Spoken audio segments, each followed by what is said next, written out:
방학이면 찾아오는 방학이 좋아요 프로젝트. 그 중에서도 이번에는 도전 비문학 50일 프로젝트를 함께 시작해 보려고 합니다. 그래서 이 영상 전체적인 흐름은요, 이 프로젝트가 필요한 이유를 설명해 드리고, 그 다음에는 이 프로젝트 자체가 어떻게 어떤 내용을 담고 있는지, 그리고 이 프로젝트를 진행하는 저희자, 그리고 마지막으로는 이 프로젝트에 신청할 수 있는 방법에 대해서 안내를 해드리려고 해요. 그래서 이거는 겨울방학이나 제가 여름방학이나 방학 때 계속 해왔던 부분이기 때문에 이미 알고 계신 분들도 있으실 수 있어요. 그래서 앞에 너무 길게 얘기하는 거 현기증 나요 하고 생각하시는 분들은 그냥 뒤로 가셔서 바로 신청 절차를 보고 참고해서 신청을 하시면 됩니다.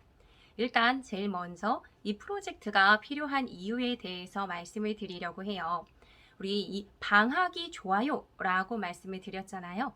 여기서의 좋아요는 우리가 진짜 방학 진짜 좋다 하는 그런 의미도 있지만요. 제가 국어가 좋아요 할 때 좋아 라는 걸 한자의 돌조, 나, 아자를 사용해서 쓰기도 하잖아요.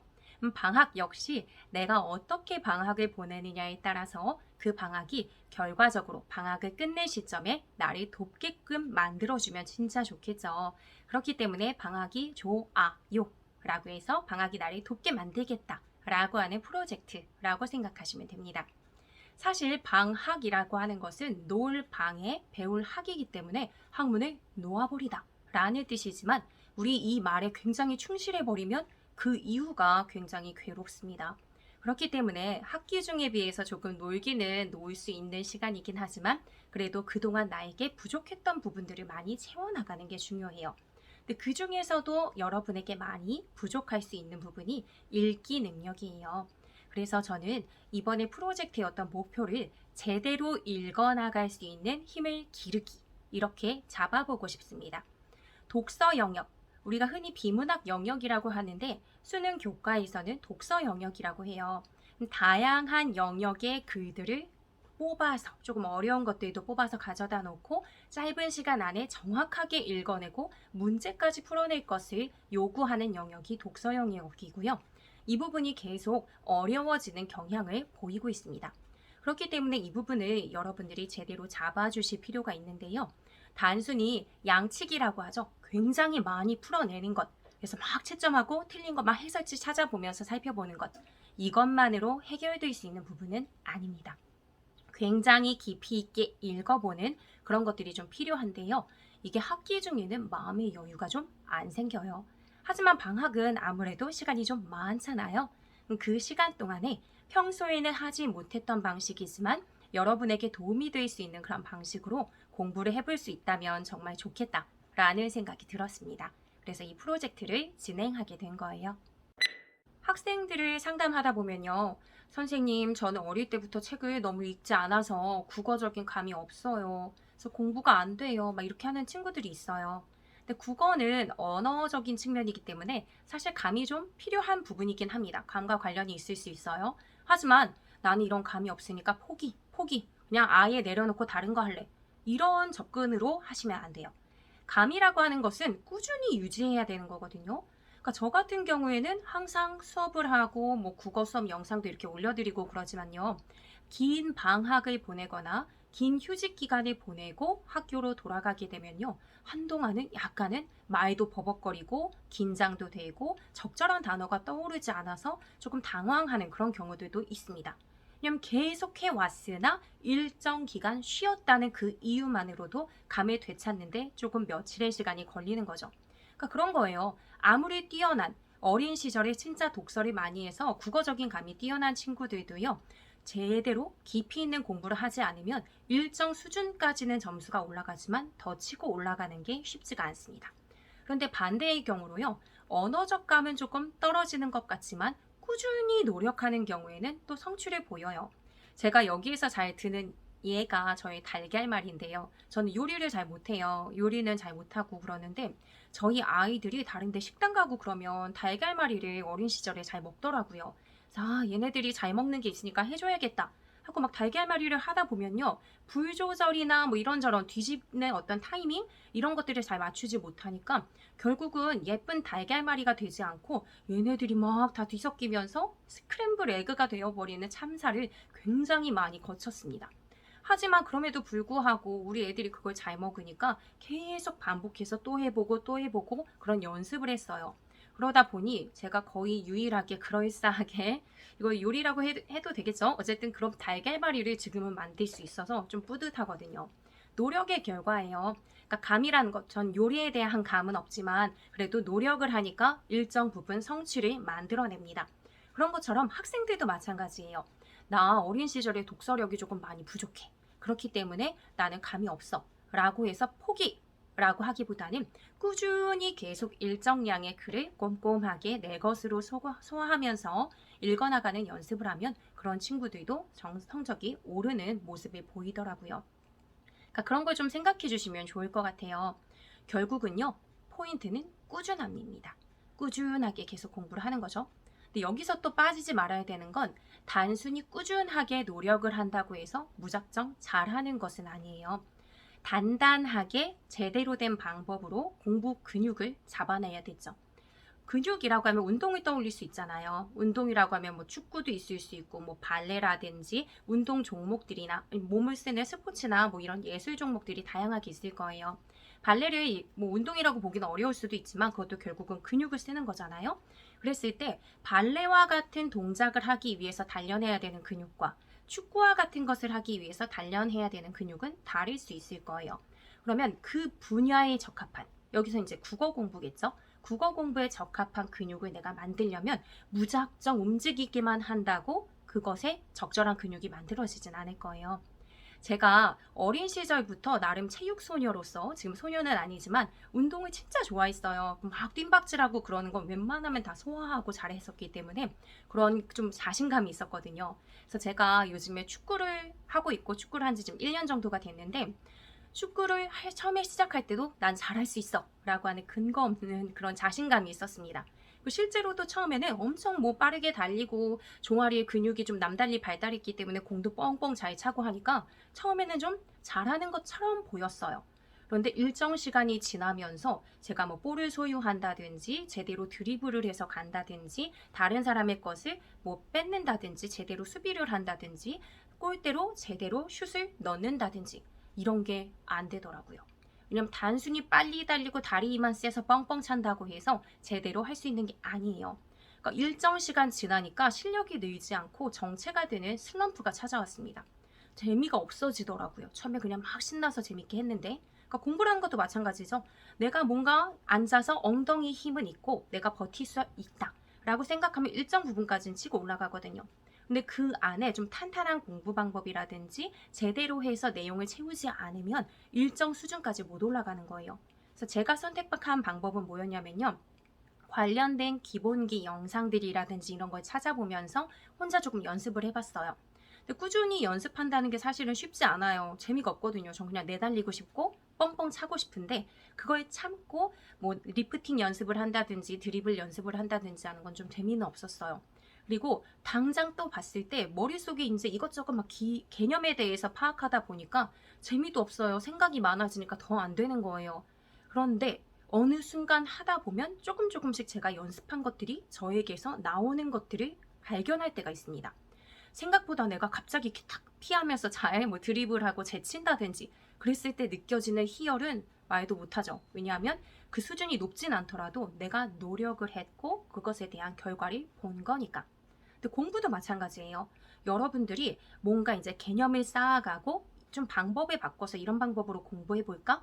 라고 생각하면 처음에는 답답하고 성적도 늘지 않고 조금 정체되는 것 같고 그렇게 느껴질 수도 있어요.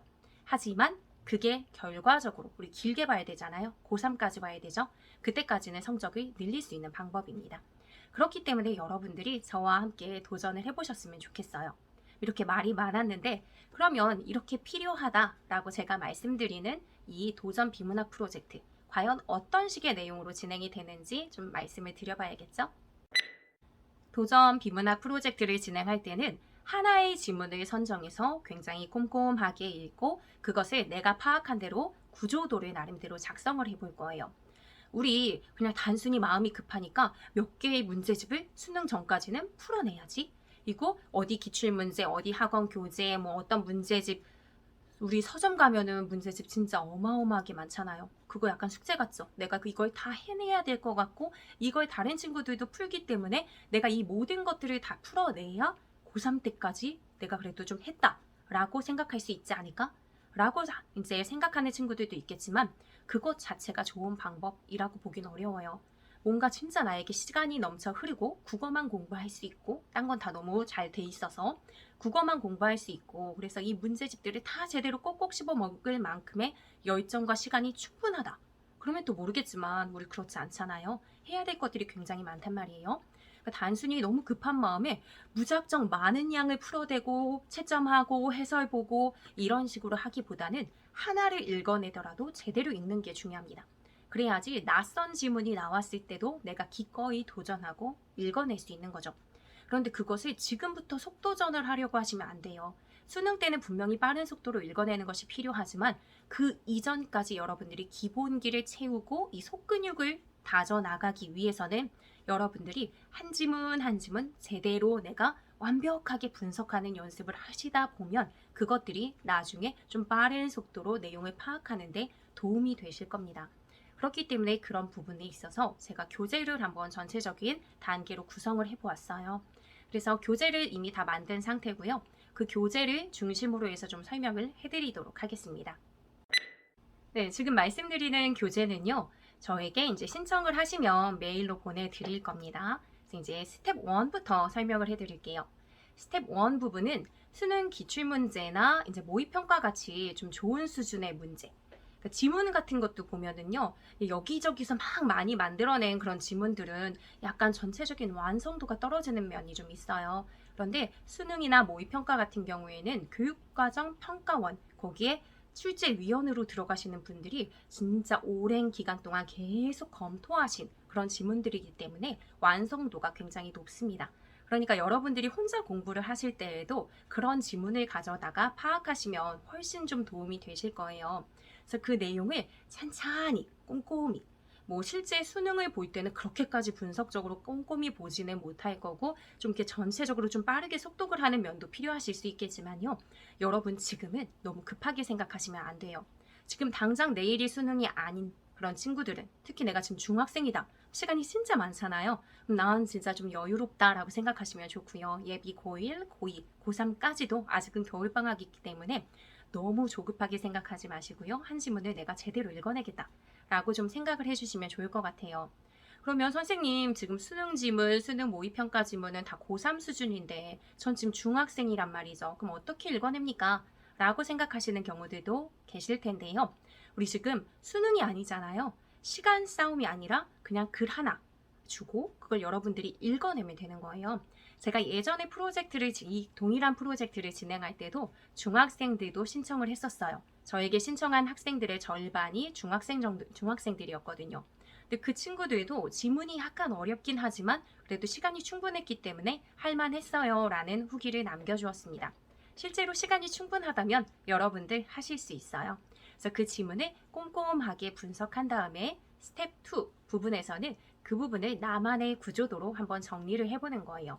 벤다이어그램이라든지 아니면 생각그물, 마인드맵이라고 하죠. 그런 거라든지 아니면은 도표를 통해서 표로 나누어 정리를 한다든지 상반되는 개념이 있으면 대조의 화살표를 그린다든지 아니면 순서도, 흐름도처럼 쭉 정리를 한다든지 어떤 내용의 흐름이 나올 때는 이런 식의 방식으로 정리하는 게 조금 더 효과적이구나. 저런 방식의 글이 나올 때는 이렇게 정리하는 게 효과적이구나. 라는 것을 여러분들이 스스로 하다 보면 익히게 됩니다. 그러면서 머릿속에 하나의 글을 읽었을 때 그 구조가 머릿속에 잘 잡히는 경험이 50번, 굉장히 조금 길죠. 그것을 해나가는 과정 속에서 자연스럽게 자리 잡게 될 거예요. 우리 겨울방학, 여름방학보다 훨씬 길잖아요. 한번 도전해 보시는 거죠. 저는 문학 수업을 준비하든 이런 독서 수업을 준비하든 늘 구조도를 만드는 편이에요. 제 수업 영상을 보신 분들은 많이 아시겠지만요. 전체적으로 문학인 경우, 소설인 경우에도 흐름의 어떤 구조도나 도식을 많이 만드는 편이고요. 그것을 그리는 동안 그러니까 처음엔 굉장히 어려울 수 있어요. 이거 막막하다. 이거 어떻게 정리하지? 라고 생각하실 수도 있는데요. 일단 손을 들고 펜을 들어서 끼적끼적 이렇게 쓰는 동안 머릿속으로 정리가 되고요. 처음엔 머릿속으로 떠오르지 않았던 것도 자꾸 쓰면서 수정해보고 다시 적고 그러는 동안 머릿속에서 계속 생각이 정리되는 그런 경험이 좀 있으실 거예요. 그래서 그런 연습이 좀 많이 되셨으면 좋겠습니다. 그래서 이 두 번째 단계가 제가 봤을 땐 가장 중요하고요. 처음엔 시간이 많이 걸리겠지만 나중엔 그것이 조금씩 시간이 단축될 거예요. 그렇다고 해서 이거를 제가 수능 고사장에서 도식을 그리라는 게 아니에요. 자꾸 연습하게 되면요. 나중에는 그게 머릿속으로 그려지는 그런 경험을 하시게 될 겁니다. 그래서 이 단계를 거치고 그 다음에 세 번째 단계에서는 문제풀이를 해요. 문제풀이를 할 때 우리 기출문제를 무조건 분석해야 돼. 기출문제 무조건 많이 풀어야 해. 라고 하는데 맞아요. 기출문제 많이 풀어야 해요. 근데 그것을 단순히 기출문제 풀었는데 이거 틀렸네. 틀린 거 복습해야지. 이 내용 내가 뭐 얼마나 틀렸어. 얼마나 많이 틀렸어. 빨리빨리 다 풀어내야 돼. 이런 식으로 하시는 거는 크게 도움이 되지 않고요. 제가 중간고사나 기말고사를 출제하는 출제자의 입장에서 생각해 봤을 때 항상 가장 중요한 거, 수업 때 가장 중요하다고 강조했던 거, 이 지문에서 핵심이 되는 것은 반드시 문제로 출제를 합니다. 당연히 수능이나 모의평가 문제에서도 마찬가지예요. 그 지문의 핵심 내용을 이 친구가 제대로 파악했는지를 물을 거란 말이에요. 그렇기 때문에 문제라고 하는 것은 이 지문의 가장 중요한 내용을 녹여낸 겁니다. 그럼 여러분들은 문제를 풀면서 뭘 비교해 주셔야 되냐면 여러분이 스텝 2에서 구조도 만드셨잖아요. 구조도를 정리할 때는 지문에 있는 내용 다 쓰지 않는단 말이에요. 중요한 내용의 흐름을 파악하면서 키워드 중심으로 정리를 한다든지 핵심 개념들을 정리를 하셨을 거예요. 그런데 그 내용이 문제에 없어. 그렇다는 건 뭐예요? 여러분들의 중요도 파악 부분에서 약간 구멍이 있다 라고도 보실 수 있어요. 그러니까 스텝 2와 스텝 3는 계속 비교를 하시면서 내가 내용의 중요한 것을 잘 파악하고 있는지 놓치고 있는 것은 없는지 이런 것들을 파악하는 기준이 되기도 합니다. 이것을 해나가는 과정 속에서 이런 게 그래서 중요한 정보구나. 이런 부분들을 내가 놓치지 않고 읽어낼 수 있어야겠다. 라는 것을 좀 생각해 보실 수 있고요. 이런 유형이 문제로 출제가 되는구나. 또는 출제자들은 이런 유형의 개념을 자주 묻는구나. 문제를 분석하시다 보면요. 읽어나가시다 보면요. 분명히 다른 지문이지만 예전 지문에서도 이런 것들을 물었는데 이 지문에서도 이런 것들을 묻고 있네. 이런 게 출제 요소인가 보다. 출제에서 중요한 부분인가 보다. 라는 그런 것들도 파악을 해주시면 굉장히 도움이 되죠. 그러니까 단순히 많이 풀라는 이야기가 아닙니다. 문제를 풀 때도 좀 분석적으로 보면서 내가 중요하다고 생각한 것들이 문제로 잘 출제가 됐는지 내가 놓치고 있는 것은 없는지 이런 것들을 생각하시면서 문제를 풀어주시고 어떤 유형의 문제들이 나오는지도 좀 파악하시고 출제자들은 이런 것들을 중요한 정보라고 생각하는구나 라고도 생각해 주시면 굉장히 기출 분석을 잘하는 것이라고 생각하실 수 있겠죠. 그런 다음에 가장 마지막에 스텝 4에서는 이제 해설서 같은 것들이나 아니면 관련된 수업 영상을 좀 참고해 보시는 거죠. 지금 스텝 1, 2, 3까지는 다 내가 했잖아요. 내가 하면서 전체적인 내용의 흐름을 파악해보고 구조도 정리해보고 문제를 풀어봤단 말이에요. 그러면서 이미 머릿속에 내가 충분히 많이 생각을 했어요. 그 지문에 대해서. 그렇다면 내가 제대로 이해했는지를 해설서를 보고 한번 보는 거죠. 그리고 요즘에 해설서 너무 잘 돼 있잖아요. 문제보다 해설이 더 길단 말이에요. 그래서 거기에도 도식 같은 것들을 정리를 많이 해놓더라고요. 근데 미리 보시지 말고요. 여러분 나름대로 구조도를 만드셨잖아요. 그러면은 그것을 비교하면서 한번 살펴보는 거예요. 해설서만이 진리야 이렇게 생각하시라는 게 아니고요. 이런 방식으로 정리할 수 있구나 라고 하면서 이것도 괜찮은 방법인데 참고라고 생각을 해주시면 좋을 것 같고요. 아니면 이런 방법이 있지만 내가 한 것이 더 좀 명료할 때도 있어요. 그러면 그럴 때는 뿌듯 이런 감정을 느끼실 수도 있겠죠. 그러면서 공부를 하시면 훨씬 도움이 많이 되실 겁니다. 또 하나 해설서 공부에서 중요한 게 어떤 거냐면요. 여러분들은 아무래도 여러분들이 이제 구조도를 정리하거나 읽으면서 파악을 하실 때 여러분의 언어로 파악을 하실 거예요. 그러다 보니까 좀 어려운 개념어라든지 국어 시험에서 자주 출제되는 어떤 용어 이걸로 정리하는 게 아니라 여러분의 말로 정리를 했을 건데 그 부분을 전문 용어로는 뭐라고 표현했지? 이런 거를 이제 파악해 보셔도 좋을 것 같아요.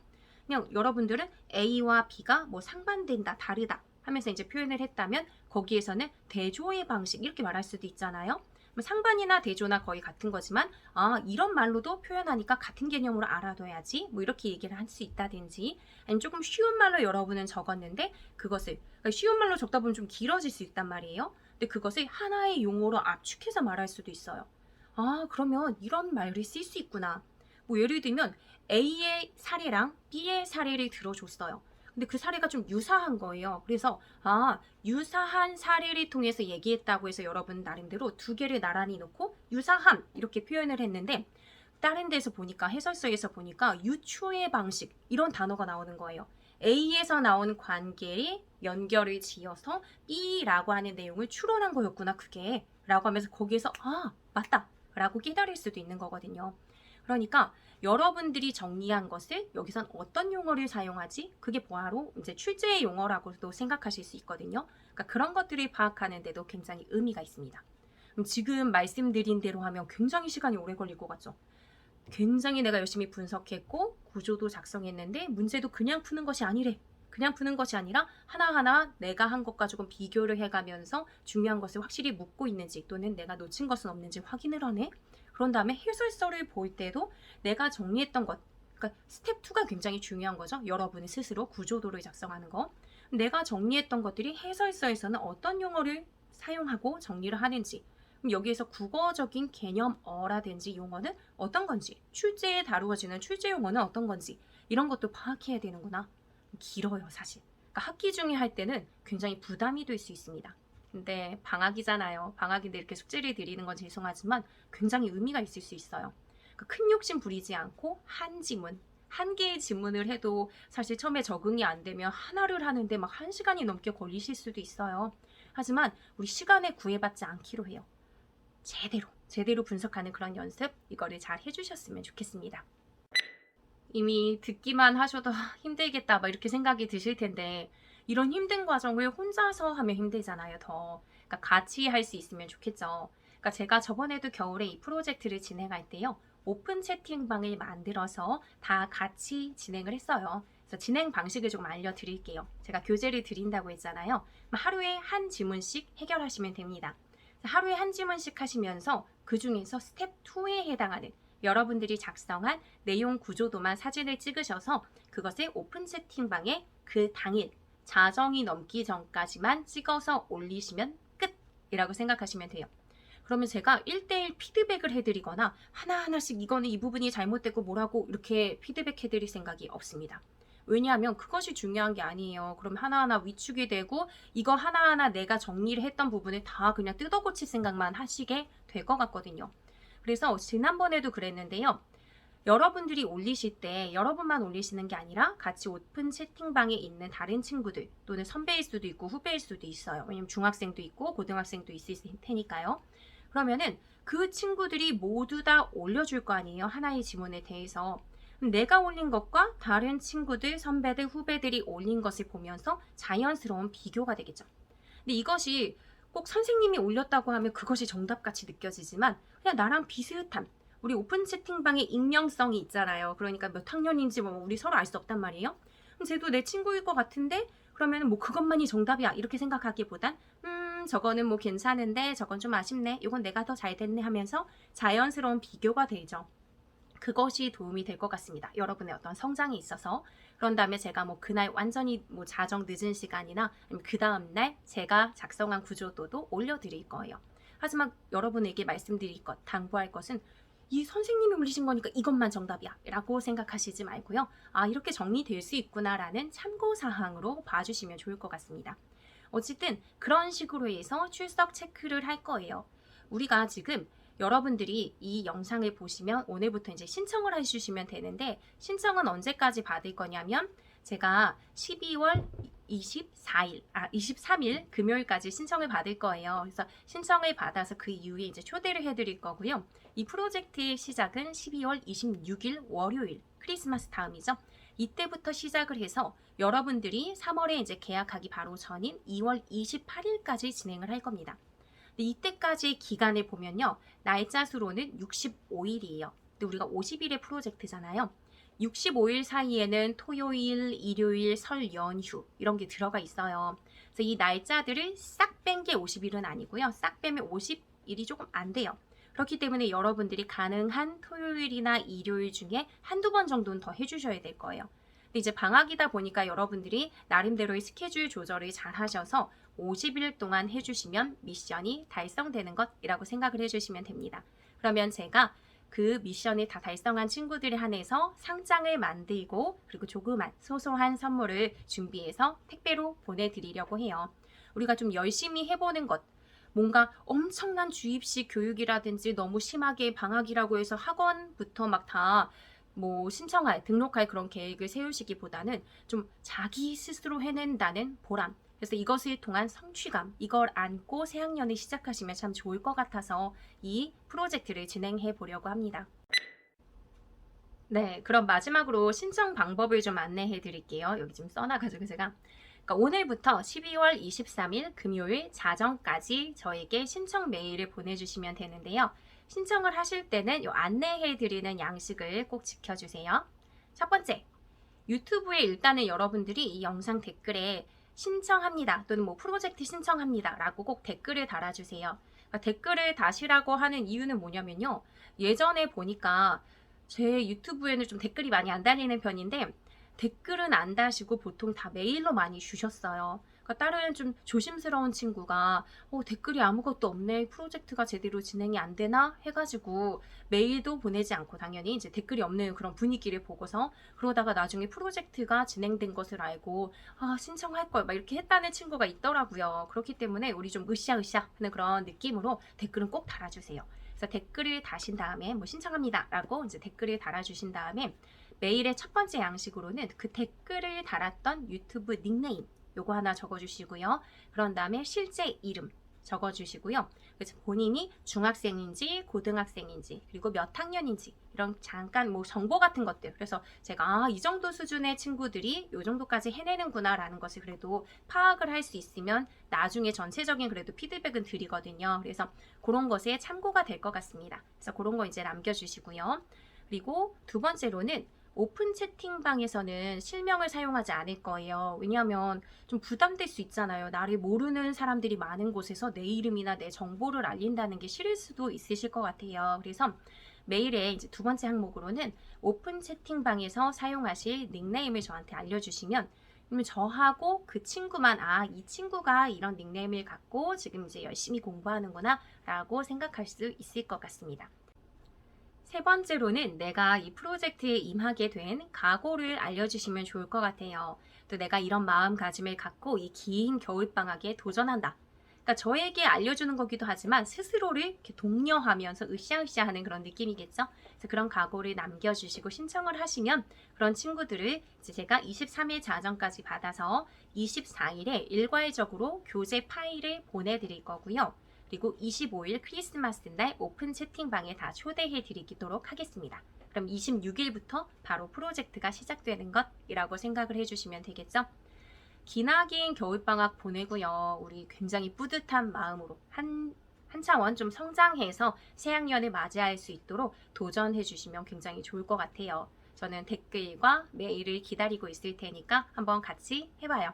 그러면 우리 이 프로젝트 다 오픈 채팅방에서 같이 만났으면 좋겠습니다. 네, 안녕.